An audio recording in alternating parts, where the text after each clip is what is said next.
Est-ce que, en tant qu'athlète, tu te sens généralement en confiance avant tes matchs, avant tes compétitions, jusqu'à ce que tu commettes 2 ou 3 erreurs et là, tu commences à avoir des doutes. Tu commences à perdre ta confiance en toi. Est-ce que l'échauffement en compétition a un impact sur ta confiance? C'est-à-dire que si ton échauffement va très bien, tout va bien, tu débarres ta compétition avec beaucoup de confiance, mais quand l'échauffement va moins bien, bien, tu te sens un peu plus stressé, tu te sens moins calme au début de ta compétition, moins en contrôle. Est-ce que pour toi, les erreurs, c'est quelque chose qui reste longtemps dans ta tête? Est-ce que tu les revois encore et encore après avoir fait des erreurs? Il y a un an environ, j'ai regardé une entrevue avec Michael Gervais qui participait à un sommet sur la pleine conscience. Et lui, c'est un psychologue sportif qui est excellent, que j'aime beaucoup, et qui travaille avec les Seahawks de Seattle. Et dans son entrevue, il faisait des liens entre le sport de haut niveau et la pleine conscience. Et dans son entrevue, à un certain moment, il a dit « La confiance ne vient pas des succès passés, des succès antérieurs, mais la confiance vient plutôt de ce qu'on se dit à soi-même. » Donc, c'est pas vrai qu'en accumulant les succès, on va commencer à développer plus de confiance. Ce qui nous permet vraiment de gagner de la confiance, c'est ce qu'on se dit à soi-même, ce qui se passe à l'intérieur de notre tête quand on performe. Donc, en apprenant tout ça, j'ai trouvé ça bien intéressant, ça m'a fait réfléchir et j'ai réalisé qu'il y a vraiment 2 types de réactions face à la performance. Le premier type de réaction va diminuer notre confiance et le deuxième type de réaction va augmenter notre niveau de confiance. Donc, dépendamment de celui qu'on utilise, ça va avoir un impact direct sur notre confiance. Et moi, quand je suis revenue dans le passé, j'ai réalisé, en pensant à mes performances passées, à mon comportement en tant qu'athlète, j'ai réalisé que j'avais tendance à utiliser le premier comportement, donc le premier type de réaction. Aujourd'hui, avec mes athlètes, j'enseigne le deuxième type de réaction pour aider à bâtir la confiance. Et dans cette vidéo, je vais t'enseigner les 2 types de réactions et comment utiliser le deuxième type de réaction pour augmenter ton niveau de confiance. Le premier type de réaction, je l'appelle le jugement. C'est bon, c'est pas bon. C'est bon, c'est mauvais. Quand j'émets un jugement, j'émets une opinion. Ça voudrait dire que c'est personnel à moi. C'est possible que quelqu'un d'autre à côté de moi ait une opinion différente. Donc, on peut avoir des opinions différentes. Quand j'émets un jugement, par exemple, je vais faire un lancer dans l'Ultimate et mon lancer n'atteint pas ma cible, je pourrais émettre un commentaire de frustration et dire « c'était complètement mauvais », baisser la tête, devenir frustré. Donc, je viens d'émettre un jugement, je me dis « c'est mauvais ». Si en gymnastique, par exemple, je fais un salto au sol et je termine un peu vers l'avant, puis même à la limite, je tombe en avant, je pourrais avoir un peu le même genre de réaction, donc baisser la tête et là avoir un sentiment de déception et dire « je suis complètement nulle, c'est nul, je suis pas capable de faire ça ». Donc, c'est une opinion. Je viens d'émettre un jugement sur ma performance. Le deuxième type de réaction face à la performance, je l'appelle le commentaire.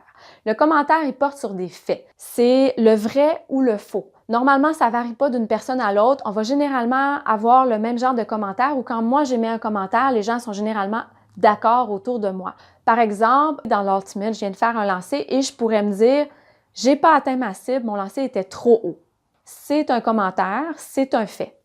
Si en gymnastique, je viens de faire le même salto, je suis un peu vers l'avant, je tombe vers l'avant, je pourrais dire j'ai manqué de hauteur, donc j'étais pas assez haute, j'ai manqué de rotation dans mon salto. Il n'y a personne qui peut nier ça. Certainement que tu as manqué de rotation si c'est tombé vers l'avant ou tu as manqué de hauteur. Le jugement va réduire ton niveau de confiance. Chaque fois que tu portes un jugement, ça abaisse ton niveau de confiance. Chaque fois que tu émets un commentaire, tu te permets de garder ton niveau de confiance ou tu peux même l'augmenter. Voici pourquoi. Quand on émet plutôt des jugements, on est centré sur notre problème. Donc, je viens de me dire c'est mauvais, c'est pas bon, je suis pas bonne, je suis pas capable. Et là, tranquillement, ma physionomie, ça a un impact direct sur ma physionomie. Je commence à baisser la tête, je commence à courber le dos.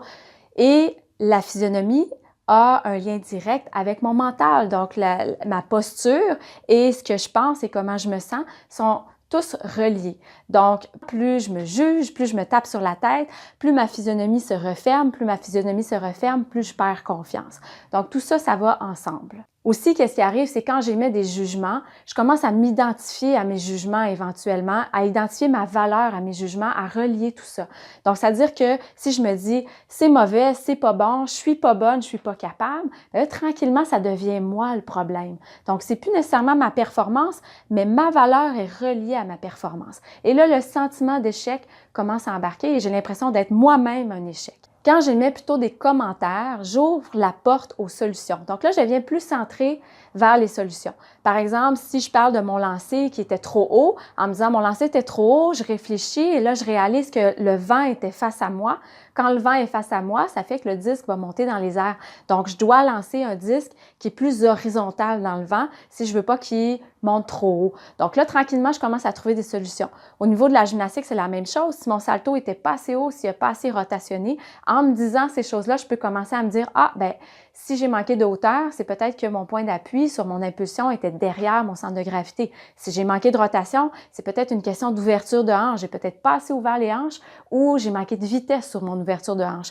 Je commence à être capable de trouver des solutions en utilisant mes commentaires pour me donner des pistes. Le commentaire va me permettre de garder une physionomie qui est plus neutre, c'est-à-dire que quand je suis en questionnement et quand je commence à regarder pour des solutions, je reste quand même neutre, donc je ne suis pas en train de me refermer sur moi-même, je suis tout simplement en train d'avancer et là, je reste plus confiante plus facilement. Ça me donne du pouvoir aussi. Plus j'ai des solutions, plus ça me donne du pouvoir, ça me permet de bâtir ma confiance. Et aussi, le commentaire est toujours extérieur à moi, c'est-à-dire qu'il n'est pas en lien avec ma valeur personnelle. Ça me permet de réfléchir de façon plus clairement, sans être envahi par toutes les émotions négatives qui pourraient être causées par mes jugements. Donc, on peut voir qu'il y a vraiment une différence entre le jugement et le commentaire. Le jugement va réduire ma confiance et le commentaire va augmenter ma confiance, va me donner du pouvoir pour me permettre d'avancer.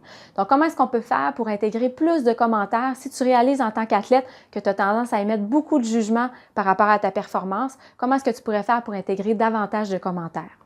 Il y a plusieurs trucs pour y arriver. Premièrement, prends exemple sur les commentateurs.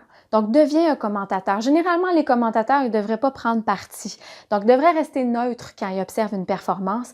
C'est la même chose pour toi. Tu ne devrais surtout pas prendre parti contre toi. Quand on émet des jugements, souvent, les jugements négatifs, en tout cas, c'est des jugements contre nous. Et souvent, quand ça affecte notre confiance, parce que c'est des jugements négatifs. Deviens un commentateur positif, un commentateur qui observe des faits et aussi ton plus grand fan, ton partisan. Commentateur et partisan, positif dans l'aspect positif et du côté des faits. Après ta performance, prends une pause, recule, respire et observe. Deviens curieux, curieuse, pose-toi des questions et vraiment centre-toi sur les faits. Apprends à trouver les faits et à les énoncer plutôt que d'aller rapidement vers les qualités. C'est bon, c'est pas bon, c'est nul, je suis pas capable. Donc vraiment, les faits. Qu'est-ce qui s'est passé? Pose-toi la question, qu'est-ce qui s'est passé et pourquoi ça s'est passé? Et quand tu veux répondre à la question pourquoi, pour bien y arriver, tu dois développer tes connaissances, ton analyse de ton sport. Donc, par exemple, c'est sûr qu'en gymnastique, je dois savoir